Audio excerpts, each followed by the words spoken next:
एकाग्र चित्त करते हुए ठाकुर जी की दिव्य निकुंज लीला का दर्शन करेंगे।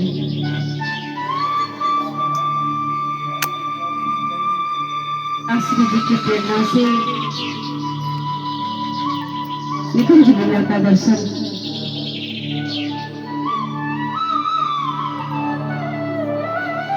ये तो प्रभु की निकुंज लीला वाणी का विषय नहीं है,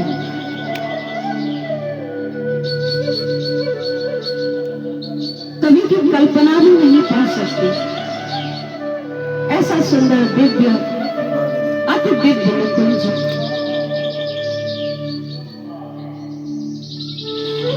जहां श्यामा श्याम सखियों के साथ उनकी सहचरियों के साथ में नित्य विहार करते हैं। कभी भी श्यामा श्याम का वहां वियोग नहीं होता। दिव्य मणियों के समान वहां की भूमि है, वहां का यमुना जल का रंग दिव्य नीलमणि के समान चमकता है। पुष्प कुंज लता बेली मानव कल्पना से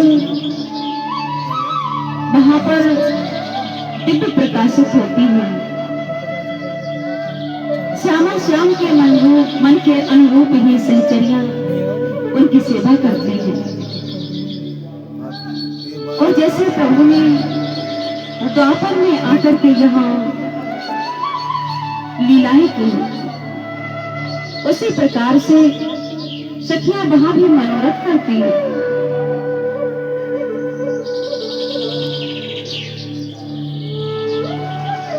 तो आइए सुंदर लीला में प्रवेश करेंगे। एक सुंदर महल है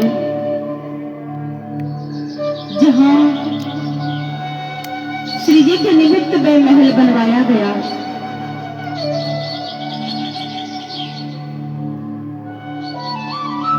इनके पिता विश्वभानु जी के द्वारा, और वहां पर लिखा हुआ है यहाँ पुरुष का प्रवेश वर्जित है। कोई भी पुरुष इस महल में नहीं आ सकता। हर कार्य केवल और केवल गोपियों के द्वारा ही वहां होता है। पुरुष शरीर वर्जित है। लेकिन ठाकुर जी अपने प्रियतमा के बिना कैसे रह सकते हैं? तो नित्य जाते हैं प्रभु श्याम सुंदर कभी चूड़ी वाली बनकर जाते हैं, सुंदर साड़ी पहनते हैं, हाथों में चूड़ियां धारण कर और कंधे पर चूड़ियों का बोझ लेकर सखी वेश में ठाकुर जी उस महल में प्रवेश करते हैं। बड़ा सुंदर ठाकुर जी की मदमस्त कर देने वाली वह चाल सखी रूप में और भी ज्यादा मनमोहन, मन को भाने वाली है। झांकी करते रहिएगा, दर्शन होगा। चूड़ी बेचते हैं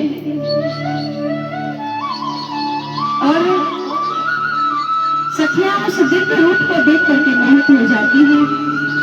श्री जी के समीप ले जाकर के बिठाती हैं और ठाकुर जी श्री जी को अपने हाथों से चूड़ियां पहनाते हैं। कभी ठाकुर जी इत्र बेचने वाली बन करके जाते हैं। सुगंधित इत्र ले लो, कोई सुगंधित इत्र ले लो। और ऐसा सुगंधित इत्र है कि बस एक बार भी यदि उसकी खुशबू मिल जाए तो हर कोई दीवाना हो जाए। ललिता आदि सखियां उस इत्र बेचने वाली को महल में लेकर के जाती है और श्री जी का साक्षात्कार होता है।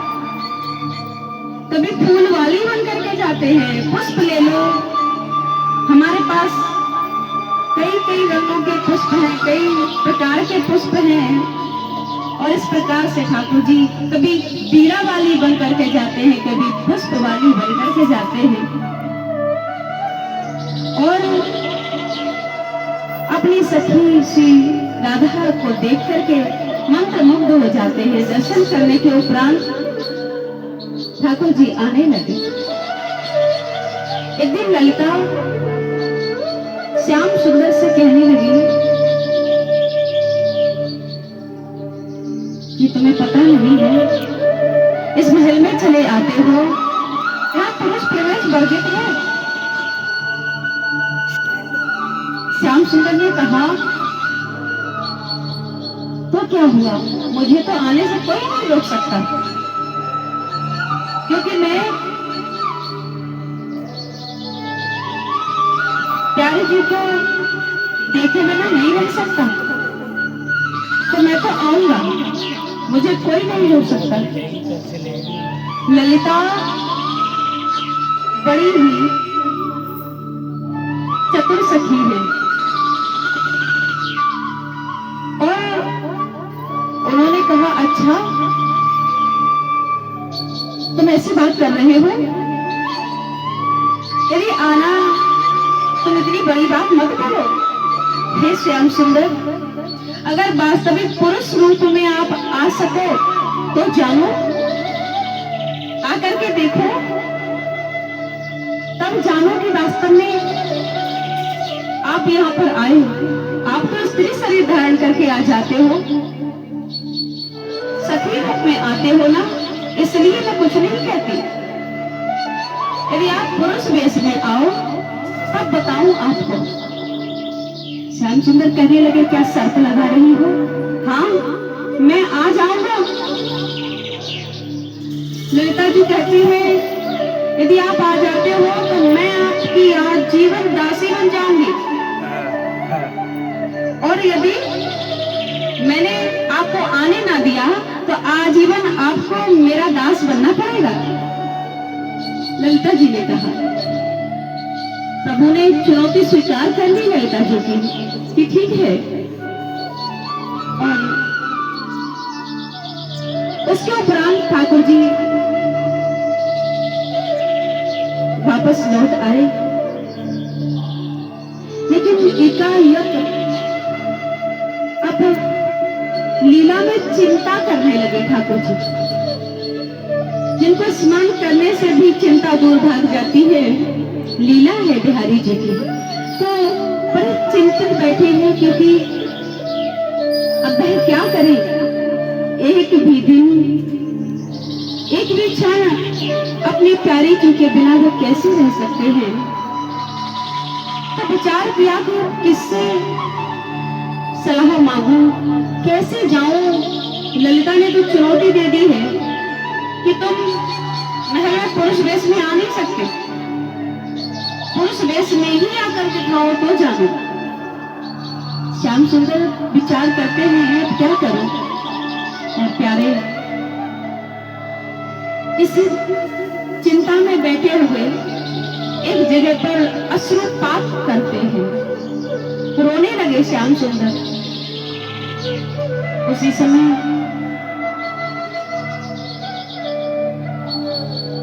मधुमंगल जो भगवान के सखा हैं वो आ गए और उनसे प्रभु ने कहा कि मधुमंगल, मुझे कोई युक्ति बताओ, मैं प्यारी जी के दर्शन के बिना नहीं रह सकता। और ललिता ने शर्त रखी है कि तुमको पुरुष वेश में ही यदि आओगे तब तो प्रवेश होगा, लेकिन मैं तुमको प्रवेश नहीं करने दूंगी। अन्य किसी वेश में तो कोई भी आ सकता है, यदि आप पुरुष वेश में आ सकते हो तो आकर दिखाओ, और मुझे जाना है, मैं कैसे जाऊं। तो मधुमंगल ने कहा, तनिक क्षण भर ठहरे, फिर विचार किया, प्रभु ने ही मधुमंगल को एक सुझाव उसकी बुद्धि में ढाला। तो उसने कहा एक युक्ति है। क्या? तो कहा आप बहुत अच्छे ज्योतिषी बन करके जाओ। जब आप ज्योतिषी बन करके जाओगे, भविष्य ज्ञाता बन करके जाओगे, तो जाहिर सी बात है ये संसार भविष्य को जानने के लिए बड़ा आतुर रहता है। और ये सत्य भी है। अधिकांश लोगों के मन में ये रहता है कि अपना भविष्य जानो, लेकिन ये सब व्यर्थ की बातें हैं। हमारा भविष्य हमारे वर्तमान पर ही निर्भर करता है। यदि हमारा वर्तमान अच्छा होगा तो भविष्य उज्जवल स्वतः हो जाता है। हमारे आज के कर्म भविष्य पर लागू हो जाते हैं। तो वर्तमान अच्छा बनाओ। हर क्षण ये समझो कि बड़ा कीमती है। एक एक क्षण हमारे जीवन में बहुमूल्य है। जो क्षण हमारे जीवन से चला गया ना, वो दोबारा वापस नहीं आने का, वो दोबारा नहीं आएगा। तो ठाकुर जी को युक्ति मिली कि बहुत अच्छा ज्योतिषी बन करके जाते हैं। और श्याम सुंदर ने क्या किया? सुंदर आचार्य के वस्त्र धारण किए और पगड़ी बांधी, हाथ में पोथी ली, क्योंकि जो दिखता है वो बिकता है, ऐसा कहते हैं लोग। और पान बीड़ा को मुख में रखा और चल दिए बरसाना की गलियों में। और ठाकुर जी 2-4-5 लोगों को इकट्ठा हुआ देखते हैं तो कहते हैं कोई भविष्य दिखाओ। भविष्य के बारे में किसी को पूछना हो तो पूछो, मैं भविष्य ज्ञाता हूँ, मैं आपका भविष्य बता सकता हूँ। तो ये बात सबको बड़ी प्रिय लगी। 1-2 लोगों ने पूछा, उनकी सब सच्ची सच्ची बात जब पूरी पत्रावली खोल करके रखने लगे ठाकुर जी, तो लोगों ने कहा वाह वाह, ये तो बड़ा पहुंचा हुआ ज्योतिषी है। ये तो मेरी यथार्थ कहानी को एकदम यथावत बता रहा है। बड़ा पहुंचा हुआ है साहब। धीरे धीरे धीरे धीरे 2-4 अब तो हजारों की संख्या में ज्योतिषी के पास भीड़ लग गई। हर वर्ग का मनुष्य सब उस ज्योतिषी के पास आकर के बैठे। और यही लीला करनी थी ठाकुर जी को, क्योंकि महलों तक बात पहुंचानी है। और ये बात बरसाना की गलियों से होती होती हुई विश्वभान बाबा के महल तक पहुंची। सखियों के बीच ये बात पहुंची कि कोई हमारे गांव में बड़ा पहुंचा हुआ ज्योतिषी आया है, धरी सी बात बता रहा है। कोई भी पूछता है वो सब साफ साफ बता देता है, बड़ा पहुंचा हुआ है साफ। लेकिन ये मालूम नहीं है ये नटखट श्याम सुंदर ही हैं जो अपनी माया फैला रहे हैं। ललिता को ललिता से जो शर्त लगाई है उसको अब पूरा करने की बारी है। ललिता के दिमाग में भी ये बात घर कर गई। सबने प्रशंसा की उस ज्योतिषी की, तो ये तो चिंता भी थी आज श्याम सुंदर आ नहीं पाए। तो पूरे महलों में उन्होंने पहरे लगा दिए थे। सखियों को, सहचरियों को मुख्य मुख्य द्वारों पर लगा दिया था कि सावधान रहना, पेट छलिया बड़ा ही नटखट है, किसी भी क्षण आ सकता है और अंदर आने ना पाए। पूरा सख्त पहरा है ललिता जी का। और स्वयं उस बात से बड़ी ही प्रभावित हुई। लोगों के द्वारा सुनने पर पता चला कि जोशी बड़ा ही ज्ञानवान है, वो धरी सी बात बता रहा है। तत्काल उन सबको यथावत पहरे पर लगा करके और अवसर पा करके चुपके से निकल गए। और जहां पर वह ज्योतिषी महाराज सबका भविष्य बता रहे थे उस स्थान पर आई और आकर के उस चमत्कार को देख रही है।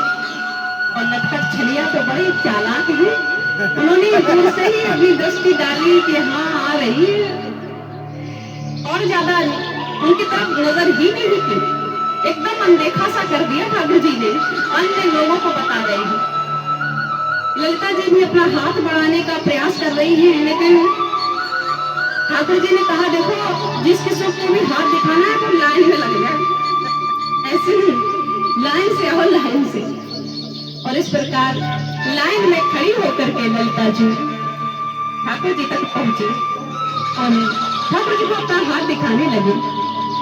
तो ठाकुर जी ने देखते देखते ही कह दिया कि इस समय तो बहुत बड़ी चिंता में है ना? हाँ, जब ये बात सुनी अब तो ललिता जी बड़ी अंदर से एकदम प्रसन्न भी हुई और ये भी लगा कि वास्तव में ये सत्य बोल रहे हैं, क्योंकि चिंता थी कि श्याम सुंदर महल में प्रवेश न कर जाए, क्योंकि शर्त लगा रखी थी कि अंदर तुम प्रवेश नहीं कर सकते। बोले मैं साफ साफ देख रहा हूँ कि इस समय तू बहुत बड़ी चिंता में है, तूने किसी से शर्त लगाई है। अब तो एकदम ज्यादा और भी क्लियर कर दिया ठाकुर जी ने कि हाँ ये सत्य है। ललिता जी हाथ जोड़ करके चरणों में बैठ गए कि ज्योतिषी महाराज आप सत्य कह रहे हो, जो भी कह रहे हो, लेकिन ये बताओ इस चिंता का निदान कैसे होगा? और आप कृपा करके हमारे प्यारे जी को भी दर्शन दें तो बड़ी कृपा होगी। आप महलों में चलिए। तो श्याम सुंदर ने कहा देखो सखी, उस महल में तो मैं नहीं जा सकता, क्योंकि उस महल में ऐसा लिखा है कि वहाँ कोई भी पुरुष प्रवेश नहीं कर सकता। तो मैं कैसे जा सकता हूँ? कोई मुझे रोके टोके मना करे तो फिर मेरे स्वाभिमान को ठेस लगेगी ना। देखिए कितने नटखट हैं और कितने चतुर हैं, चतुर श्रोमणी हैं। तो ललिता कहने लगी नहीं नहीं महाराज, आप निश्चिंत रहें, आप बिल्कुल निश्चिंत हो जाइए, आपको कौन रोकने वाला है? वहाँ की सारी अध्यक्षता मेरी है, मेरे अनुरूप ही वहाँ के सारे महल के नियम कानून चलते हैं, और जब मैं लेकर जाऊंगी तो आपको कौन रोक सकता है भला? ठाकुर जी बोले अच्छा चलो, जब ये बात है तो चलते हैं। ठाकुर जी मन में बड़े प्रसन्न है। आगे आगे ललिता जी जा रही है, पीछे पीछे श्याम सुंदर। तो सम्मान में ललिता ने विचार किया कि ज्योतिषी हैं, ब्राह्मण हैं, इनको मैं अपने आगे लेकर के जाऊं, मैं इनसे पीछे चलूं। ये मर्यादा कहती है कि हमसे बड़े आगे चले और हम उनके पीछे चलें। तो इसी सेवा भाव में ललिता जो पीछे हो गई और श्याम सुंदर को जो ज्योतिषी बने हुए हैं उनको आगे महल में प्रवेश कराया। अब तो साक्षात पुरुष का वेश है। सखियों ने एकदम रोक दिया कि कहाँ चले जा रहे हो, आप अंदर नहीं जा सकते। हमारी ललिता सखी का सख्त निर्देश है, आप कोई भी पुरुष अंदर नहीं जा सकता। क्या बाहर लिखा हुआ बोर्ड दिखाई नहीं देता? अब तो ठाकुर जी ठहर गए और कहने लगे अब मैं जा रहा हूँ। ललिता कहने लगी नहीं महाराज, इनकी तरफ से मैं माफी चाहती हूँ, मैं क्षमा याचना कर रही हूँ, आप अंदर अवश्य चले। मेरे ही द्वारा इनको ऐसा निर्देश दिया गया था कि कोई पुरुष अंदर ना आने पावे। तो उन्होंने कहा इनकी इसमें गलती नहीं है, क्षमा कर दीजिए महाराज, लेकिन आप चलिए, अवश्य चलिए। ठाकुर जी मन में बड़े प्रसन्न है कि देखो चोर को खुद ही लेकर के जा रही है। और इस प्रकार श्याम सुंदर को साथ लेकर के ललिता जी श्री जी के समीप पहुंची। तो श्री जी ने तो उस ज्योतिषी की खुशबू से ही भान हो गया था कि ये कोई ज्योतिषी नहीं है। तो नेत्रों में ही दर्शन हुए, लेकिन कोई किसी से कुछ बोल नहीं रहा है। ना ही श्याम सुंदर ने श्री जी से कुछ कहा और ना ही श्री जी ने श्याम सुंदर से कुछ कहा। श्री जी भी बड़ी बेअदबी में जल रही थी कि आज श्याम प्यारे अंदर प्रवेश नहीं कर पाएंगे। आज ललिता ने ऐसी शर्त रखी है, वो अंदर कैसे आ सकते हैं? तो इसी विरह व्यथा में श्री जी के नेत्रों से अश्रुपात हो रहा था सुबह से ही, उनकी प्रतीक्षा में। और उसी समय ठाकुर जी से ललिता ने कहा कि महाराज, हमारी सखी की आप हस्तरेखा देखिए और कुछ बताइए इनका भविष्य। ठाकुर जी श्री जी के समीप बैठ गए। एक सिंहासन है, उस पर श्री जी विराज रही है और सिंहासन के समीप ही एक छोटा सा सिंहासन है, उस पर ठाकुर जी को बैठाया गया और ठाकुर जी ने श्री जी का हाथ पकड़ा और इस हाथ को पकड़ के ठाकुर जी रेखा देख रहे हैं। प्रभु ने कहा कि आप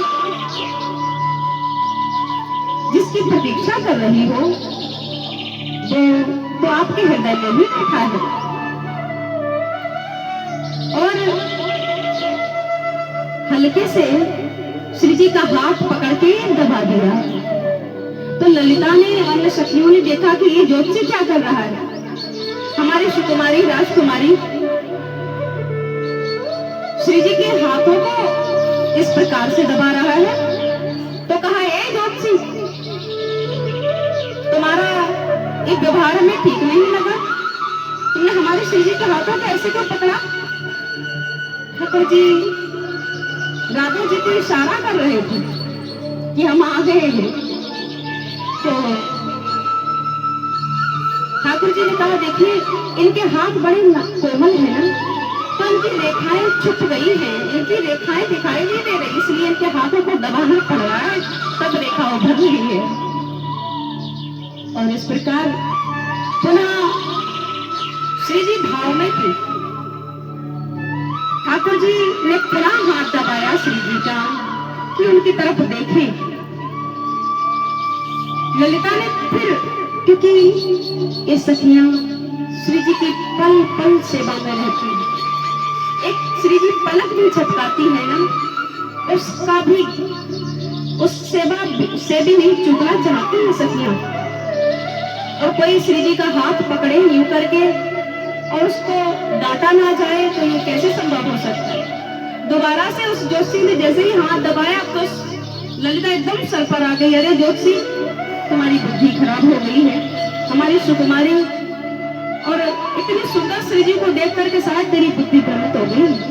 चल अब रास्ता बाहर का पकड़, हमें कोई भविष्य नहीं दिखाना। फिर ठाकुर जी ने कहा कि देखिए ये इतनी कोमल है कि बार बार इनकी रेखाएं अंदर चली जाती है, तो मुझे दबा करके उभारनी पड़ती है।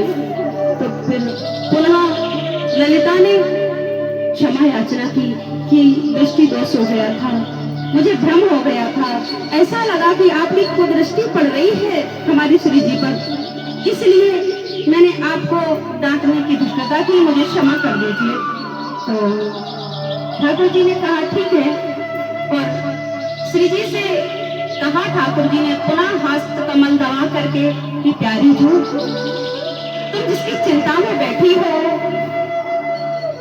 वो तो महल के अंदर प्रवेश हो चुका है। अब तो ललिता दौड़ी दौड़ी पूरे महल में घूम आई, सखियों से कहा कि जल्दी देखो, हम लोग इस ज्योतिषी की बातों में लगे हैं और श्याम सुंदर अंदर प्रवेश भी हो गए। सब जगह देख आई लेकिन कहीं भी वे ज्योतिषी श्याम सुंदर नजर नहीं आए। सहचरियां पहले से ही पहरे पर लगी हुई है, कह दिया नहीं नहीं सखी यहाँ कोई नहीं आया, पूरा महल छान लिया लेकिन कहीं भी छलिया नहीं है। तो पुनः वापस आई और ज्योतिषी से कहने लगी, क्यों रे ज्योतिषी, अब तुम कुछ ज्यादा ही हमें भ्रमित कर रहे हो, अंदर महल में कोई नहीं है। ठाकुर जी ने कहा कि श्री जी आपको जो हाथ थामे हुए है वही छलिया है।